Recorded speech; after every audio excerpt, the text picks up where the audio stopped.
Hello बच्चों। आप लोग सब जानते हैं कि फ़िलहाल ये लॉकडाउन का सिचुएशन है। तो इसलिए जो है आप सिंपली एक बात ध्यान रखें कि अभी जो बच्चे 10th पास आउट होंगे, जिनका एग्ज़ाम नहीं हुआ या मेनली वो प्रमोट होके आएंगे 11th, तो आप में से जो भी कोई 11th में साइंस फील्ड में जाना चाहता है, उसके बाद मेडिकल लेना चाहता है, तो आपको पता है उसके अंदर फिर आपका बायो मेन सब्जेक्ट आता है। तो यहाँ पे जो है उन बच्चों के लिए बेसिकली मैं जो है आपको ये थोड़ा सा 11th का बायो का स्टार्ट कर दे रहा हूँ। जो आपका फर्स्ट चैप्टर वगैरह है, जो नॉर्मली आप जानते हैं, तो वो सारा जो है आप चैप्टर जो है बिल्कुल स्टार्टिंग से स्टार्ट किया जा रहा है। तो मेनली आप जो भी इंटरेस्टेड हैं इसको आप ज़रूर देखें। इसके अंदर पूरा प्रॉपर आपको उसी तरह से कराया जाए। तो यहाँ आपका बायोलॉजी बायोलॉजी है और इसमें चैप्टर है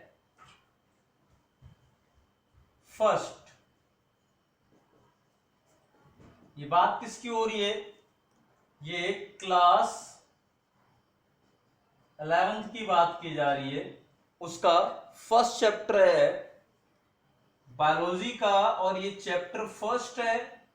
इसका नाम है द लिविंग वर्ल्ड। तो बेसिकली चैप्टर का नाम है लिविंग वर्ल्ड। ये आपका बोल दें चैप्टर जो आपका फर्स्ट चैप्टर है बायो का। अगर आप बात करें, इसमें सबसे पहली बात, लिविंग वर्ल्ड को समझने से पहले हमें कुछ बायो की बेसिक चीजें भी समझनी चाहिए। जैसे क्या है बायोलॉजी, उसके बाद जो है क्या इसके अंदर पार्ट्स हैं, कितने टाइप्स वाइप्स कई बार पूछ लिए जाते हैं। तो सब आपको कुछ टर्म्स वगैरह होती हैं वो भी आपको पता होनी चाहिए। तो इसके अंदर देखें जरा कि आपका ये जो चैप्टर फर्स्ट है, इसमें जिसको आप एक तरह से इंट्रोडक्टरी चैप्टर बोल देते हैं, इंट्रोडक्टरी चैप्टर, ये बेसिकली आपको बुलाया जाता है इसमें। अभी ये इंट्रोडक्टरी चैप्टर में क्या क्या आपको समझना चाहिए, तो सबसे पहले यहां पर स्टार्ट करते हैं। ये अपना पूरा टॉपिक जो है सबसे पहला ही जिसे आप बोल रहे हैं यहां से बायोलॉजी, ये टर्म आपको सिंपली सबसे पहले पता होनी चाहिए। अभी इसमें ही समझें कि क्या इंपॉर्टेंट है, किसे बोल रहे हैं बायोलॉजी, बिल्कुल क्लियर। आप यहां से एक बात ध्यान रखेंगे हमेशा कि जब आप बात करते हैं इसके अंदर, तो कहीं भी पहली बात याद रखेंगे, कहीं भी वर्ड लिखा हो, जैसे इसमें अगर आप देखें दो वर्ड से बना होता है, made up of two words, दो वर्ड से बना हुआ है। एक वर्ड इसमें है बायो और दूसरा वर्ड है इसमें लॉजी। दो वर्ड से बेसिकली इसके अंदर आप देखेंगे ये बना हुआ है। आप बेसिकली इसके अंदर बात करते हैं, तो इसमें आप सिंपली दो वर्ड से देख रहे हैं बना हुआ। अभी यहां पर समझें तो बायो, जहां भी वर्ड आएगा बायो, या फिर कई जगह लिखा होगा बायोटिक,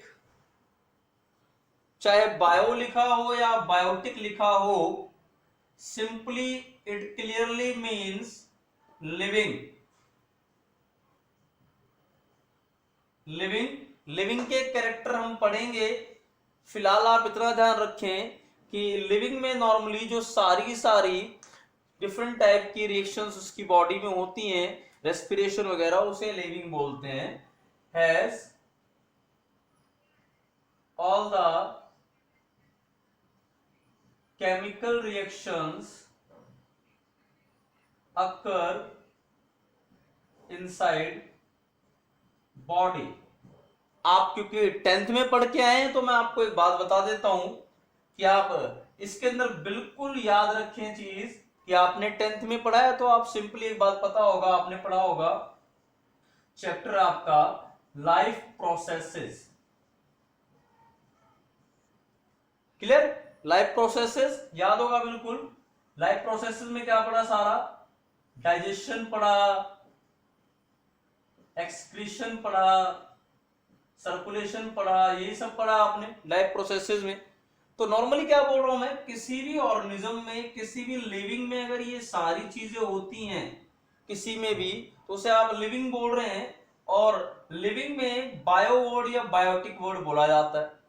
और कहीं भी अगर लिखा हो वो लोजी, लोजी मीन्स होता है सिंपली स्टडी, स्टडी को बुलाते हैं आप नॉर्मली लोजी। तो यहां पर वर्ड जो है क्या है, बायोलॉजी।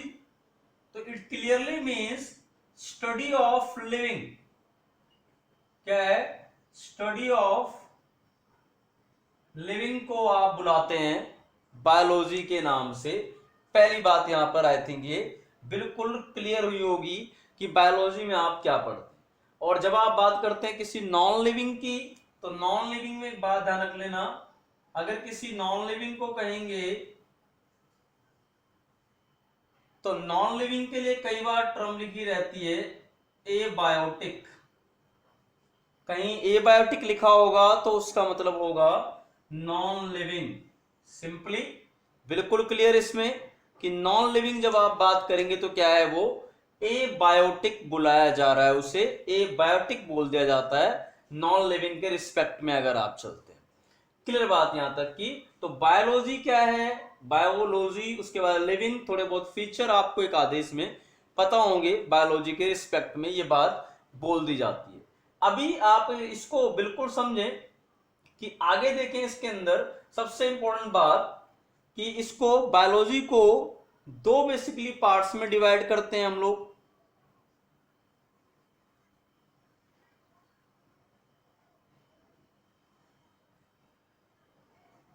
तो दो बेसिक पार्ट है, कौन से हैं, तो डिवाइडेड इनटू टू पार्ट्स। और आप नॉर्मली उसे क्या बुलाते हैं, एक होता है बॉटनी, बिल्कुल simple botany, and second one you call as zoology. आप दूसरे को क्या बोलते हैं, जूलॉजी बुलाते हैं। तो बॉटनी और एक जूलॉजी, ये दो बोला जाता है। दो आपकी क्या है, दो फॉर्म्स हैं या दो टाइप्स होते हैं या दो सब डिविजन्स होते हैं किसके, बायोलॉजी के। फर्दर इसके डिवीजन होते हैं लेकिन आपको उतना नहीं पढ़ना होता। तो आप जो बायोलॉजी में दो पार्ट, बॉटनी और जूलॉजी। अभी यहां पर बॉटनी आप किसे बोल रहे हैं, स्टडी ऑफ प्लांट्स। तो क्या बोला जा रहा है, study of plants, that is called as botany. Same ऐसे ही अगर स्टडी ऑफ एनिमल्स की बात की जाए तो उसे आप जूलॉजी। अगर आप एनिमल्स की स्टडी कर रहे हैं तो उसे आप क्या बोल रहे हैं, जूलॉजी। अगर आप प्लांट्स की स्टडी कर रहे हैं तो उसे आप बोल रहे हैं बॉटनी के नाम से। बिल्कुल सीधा है, कोई इसमें दिक्कत नहीं होनी चाहिए। तो बॉटनी और जूलॉजी बेसिकली आप इसको दो पार्ट्स में डिफाइन कर रहे हैं। तो ये दो रीजन है। अब इसमें देखो तीनों पार्ट में या तीनों पोर्शन में पता क्या होना चाहिए आपको कि ये पहली बार बताने वाले कौन, किसने दिया। तो याद ये रखिएगा, पहली बार बायोलॉजी के बारे में जिसने बताया वो है एरिस्टोटल। आप जब कोई चीज डिस्कवर करता है पहली बार तो उसको उसका फादर बुलाया जाता है। फादर मीन्स उसका जो ओरिजिनेटर है, जिसने उसको डिस्कवर किया है, उसे बोला जा रहा है। तो यहाँ पर बायोलॉजी जो है उसको डिस्कवर करने वाले, देखिए आप इन दोनों वर्ड्स में आई थिंक कंफ्यूज नहीं होते हैं। एक होता है डिस्कवर और दूसरा वर्ड होता है इन्वेंट। आप invent simply you can say invention भी बोल देते हैं, यहां आप डिस्कवरी भी बुलाते हैं। तो आई थिंक आप दोनों में डिफरेंस समझते होंगे। Discovery means simply you know कि डिस्कवरी का मतलब होता है जो प्रेजेंट है लेकिन अभी तक किसी को पता नहीं थी। तो अर्थ पर, पूरी अर्थ पर जो चीज प्रेजेंट है उसे खोज के निकालना, बस उसके बारे में पता लगाना, उसे आप डिस्कवरी बोल रहे हैं। और अगर आप कुछ नई चीज बना देते हैं जो नॉर्मली प्रेजेंट नहीं थी, आपने ही पूरा बनाया है, तो उसे आप इन्वेंट बुलाते हैं। क्लियर? जैसे आप सिंपली बोल दें, अगर जो भी आप डिस्कवरीज की बात करेंगे तो आप बोल रहे, जैसे मैं बोल रहा हूँ डिस्कवरी बायोलॉजी की, तो इन्वेंट तो कोई नहीं करेगा, ये पहले से प्रेजेंट है। इन्वेंशन की बात करें, जैसे आप बोल रहे हैं कि हीट इंजन वगैरह बनाया, बल्ब वगैरह बनाया, दैट इज योर इन्वेंशन। तो आप डिस्कवरी क्या बोल रहे हैं? जो भी आप सिंपली बोल दें, डिस्कवरी बोल देते हैं आप टू फाउंड या to find something on the earth. Earth पर कुछ फाइंड करना, उसे आप डिस्कवरी बोल रहे हैं। और इन्वेंशन टू मेक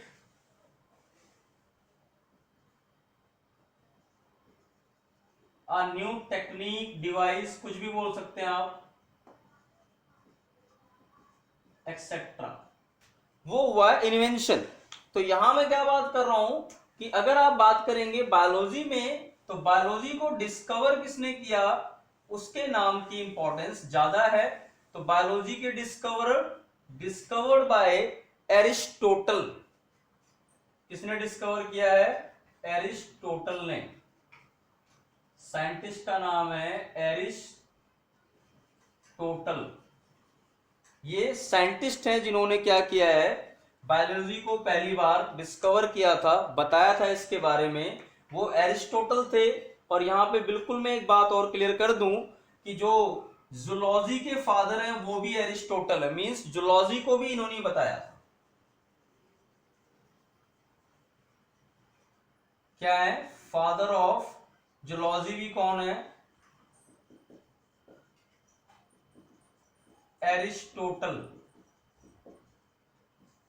तो यही बायोलॉजी भी इन्होंने डिस्कवर की और जूलॉजी को भी इन्होंने डिस्कवर किया। तो कौन है? एरिस्टोटल हैं जिन्होंने इसको दोनों को डिस्कवर किया था, बायोलॉजी को भी और जूलॉजी को भी, दोनों को भी। उसके बाद आपके पास ये आता है थर्ड, जो है बॉटनी, कि फादर ऑफ बॉटनी भी तो कोई होगा। तो फादर ऑफ बॉटनी कौन होगा, इसके बारे में आप थोड़ा ध्यान रख लें। फादर ऑफ बॉटनी है थियोफ्रास्टस।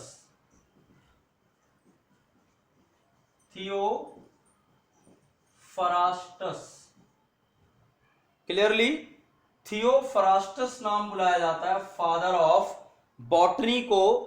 थियोफ्रास्टस के नाम से बोल दिया जाता है फादर ऑफ बॉटनी। बोल रहे हैं आप इसे बिल्कुल क्लियर कि बायोलॉजी क्या, बॉटनी क्या, जूलॉजी क्या, ये दो टर्म्स हैं, डिस्कवरीज वगैरह। एक मैं छोटी सी आपको बड़ा इंपॉर्टेंटली टर्म बता दूं। कई बार क्या होता है कि आपको एक सिंपली बात पता होगी, बिल्कुल मैं आपको याद दिला दूं, आपने कभी सुना भी होगा कि आपको पता है कि जो भी न्यूटन थे, क्लियर, तो न्यूटन ने वो ग्रेविटेशन का लॉ वगैरह दिया था, ग्रेविटेशन या ग्रेविटी वगैरह के बारे में थोड़ा बहुत बताया गया था इनके थ्रू।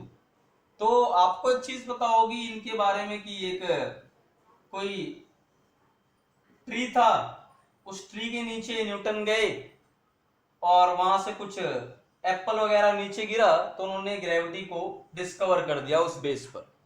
तो एक्चुअल में न्यूटन कोई अपना मन बना के नहीं गए थे कि एप्पल गिरेगा और मैं ग्रेविटी बताऊंगा, क्लियर, ऐसा कुछ नहीं था।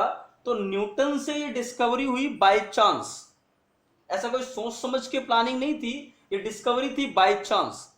तो अगर कभी किसी से डिस्कवरी बाय चांस हो या कोई भी डिस्कवरी हो बाय चांस, तुक्के में, जिसके बारे में सोचा समझा ना हो, अचानक ही सडनली डिस्कवर हो गया हो, तो ऐसी किसी डिस्कवरी के लिए वर्ड यूज करते हैं serendipity.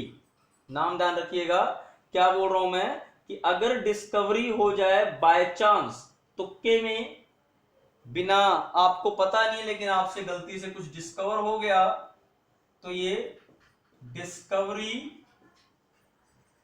Bye chance called as serendipity. क्या नाम बुलाते हैं? सेरेंडिपिटी बोला जाता है। सेरेंडिपिटी तो क्या है, अगर डिस्कवरी बाय तुक्का हो जाए, डिस्कवरी बाय चांस हो जाए कि बिना आप चाहते नहीं थे लेकिन डिस्कवर हो गया कुछ, तो उसको आप क्या बोलते हैं? वो सेरेंडिपिटी के नाम से नॉर्मली बुला लिया जाता है, तो उसको आप डिस्कवरी बाय चांस बोलते हैं। ये बेसिकली आप बोल रहे हैं किसी भी टर्म। अब उसके बाद कई सारी चीजें, जैसे नॉर्मली आपको कुछ टर्म्स वगैरह भी पता होनी चाहिए, तो क्लियर है यहां तक? मुझे लगता है डिस्कवरी बाय चांस आप बोल रहे हैं, सेरेंडिपिटी के नाम से सिंपली बोल दिया जाता है। ये सिंपल बात बिल्कुल। उसके बाद इसमें जो आपको टॉपिक्स ध्यान रखने हैं, तो बायोलॉजी क्या होता है? तो logy means study, zoology, botany, I think ये बातें क्लियर हैं आपको। अब कई बार देखिए आपके पास बिल्कुल प्रॉपर चीज कुछ टर्म्स लिखी हुई आती जरूर है, लाइक जैसे मैं बता दूं कुछ स्टडीज से रिलेटेड, जैसे एक आप सिंपली नाम ध्यान रखें, अगर आपको कभी बोला जा रहा है मॉर्फोलॉजी, एक ये टर्म आती है मॉर्फोलॉजी बोलते हैं इसको। आपने कभी मेंडल के बारे में पढ़ा हो थोड़ा बहुत, जेनेटिक्स वाले, तो इसको ये फिनोटाइप भी बुलाते हैं, फिनोटाइप। यहां पे मैं आगे जाऊं तो दूसरी जो टर्म होती है उसे बोलते हैं एनाटॉमी। बिल्कुल सिंपल है, एनाटॉमी बोल रहा हूं सेकेंड टर्म। तो उसके बाद एक और टर्म ऐसे ही यूज कर ली जाती है, जैसे आप बॉटनी इसको बोल रहे हैं मॉर्फोलॉजी, एनाटॉमी। एक ऐसे ही टर्म और आती है, आप उसके लिए बोल देते हैं, जैसे आप पढ़ते हैं कार्डियोलॉजी, इससे रिलेटेड है कुछ। उसके अलावा जो है अगर आप देखें इसके अंदर एक और नाम लिखा रहता है रीनोलॉजी, ऐसे ही नाम लिखा रहेगा, आप सिंपली नाम बुला देते हैं इसके अंदर। एक होता है हेपाटोलॉजी, उसके अलावा एक नाम शायद आप बिल्कुल समझ ही जाएंगे, न्यूरोलॉजी। क्लियर? तो मैं पहले इन 6 टर्म्स को क्लियर कर दूं क्या है। जब आप कभी बात करेंगे मॉर्फोलॉजी की, तो पर्सन की देखने में या फिजिकल अपीयरेंस कैसा है, लाइक आप अगर किसी ह्यूमन बीइंग को देख रहे हैं तो आपको पता है वो हेड वगैरह, वो आईज वगैरह, बिल्कुल मॉर्फोलॉजी, बाहर कैसे कैसा दिख रहा है ऑर्गेनिज्म, वो उसकी मॉर्फोलॉजी है, उसके बारे में स्टडी करना मॉर्फोलॉजी। अगर आप उसके इंटरनल ऑर्गन्स की स्टडी करते हैं, internal organ like heart, kidneys, जो आप बाहर से ऐसे देख नहीं पाएंगे, तो उसे आप क्या बुला रहे हैं? एनाटॉमी के नाम से बुला रहे हैं। तो सिंपली क्या है? Morphology study of external organs, external organs की स्टडी को आप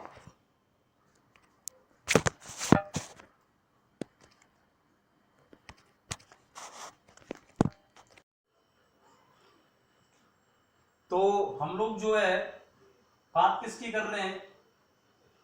ये 6 टाइप के मैंने आपको बताया, ये 6 टर्मिनोलॉजीज।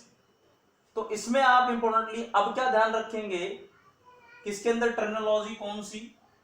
तो सबसे पहली जो है मैं बोल रहा हूं मॉर्फोलॉजी। मॉर्फोलॉजी क्या है, आप इसको बिल्कुल क्लियरली समझें कि मॉर्फोलॉजी आप बुला किसे रहे हैं।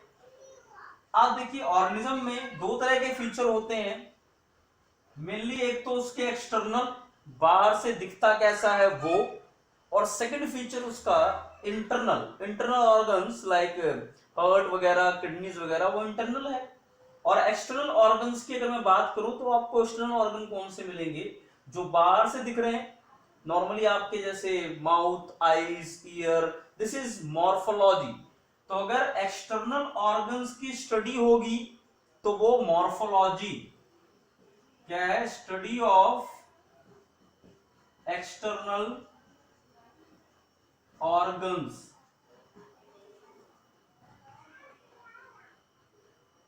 Study of external organs, external means होता है बाहरी आउटर।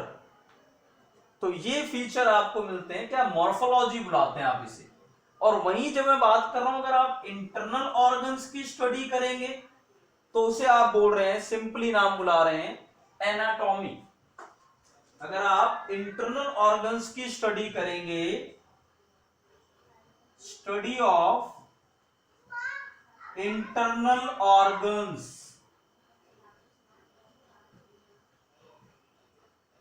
इंटरनल ऑर्गन्स की study, internal means like heart हो गया, किडनीज,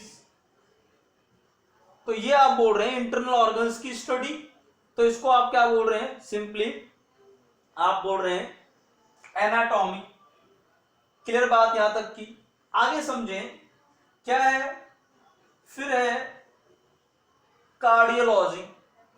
कहीं भी वर्ड कार्डियो आएगा रिलेटेड टू हार्ट, तो cardiology means study of heart and circulation, blood circulation.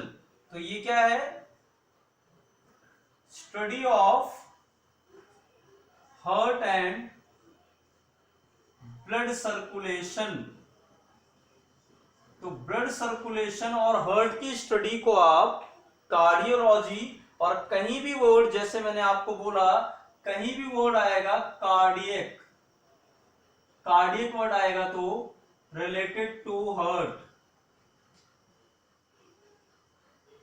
कहीं भी वर्ड अगर आपको लिखा हुआ हो कार्डियक, तो ऑलवेज रिलेटेड टू हार्ट, तो उसे आप कार्डियक वर्ड सिंपली बुला लेते हैं, कार्डियक वर्ड बोला जाता है।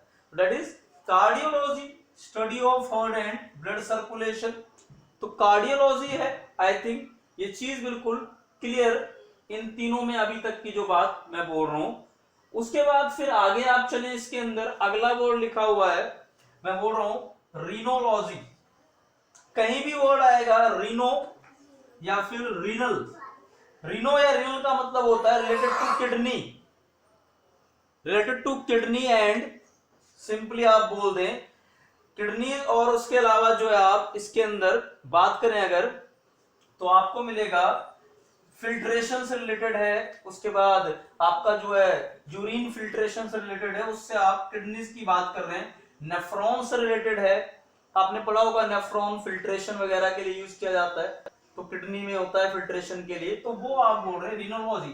तो क्या है, study of kidneys, nephrons and blood filtration. Blood filtration वगैरह की स्टडी अगर करेंगे तो उसे आप क्या बोल रहे हैं, उसे आप सिंपली बुला रहे हैं रीनोलॉजी। तो कहीं भी वर्ड आएगा renal, renal word related to kidneys.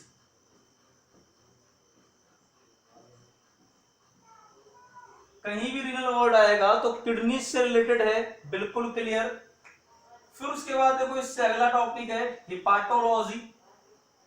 हिपाटो कहीं भी आएगा तो आपको मैं एक बात बता दूं, हेपाटो मीन्स होता है किडनी, सॉरी आप हेपाटो मीन्स क्लियरली आप इसको ध्यान रखें, रिलेटेड टू आप लिवर बोलते हैं, सॉरी।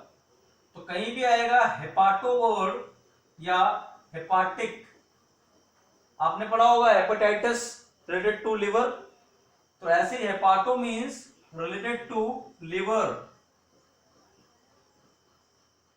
याद होगा कभी पढ़ा होगा, लिवर में इंफेक्शन हो जाए, पीलिया, हेपेटाइटिस,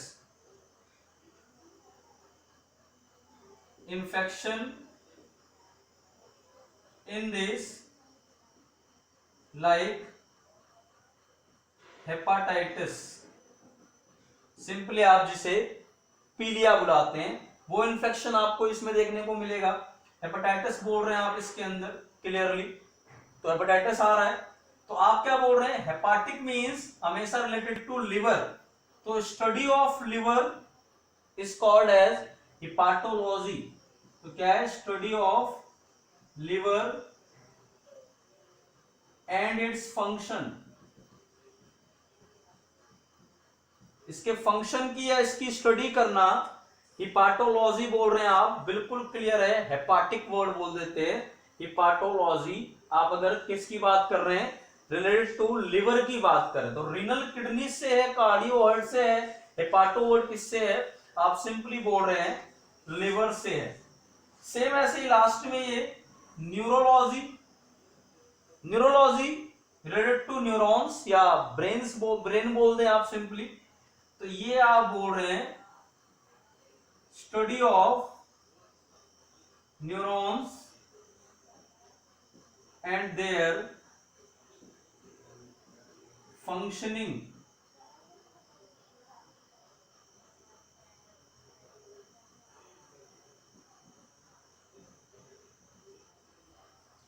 ठीक है, फंक्शनिंग से रिलेटेड है, तो ये स्टडी है न्यूरॉन्स की और उसकी फंक्शनिंग की, तो उसे आप बोल रहे हैं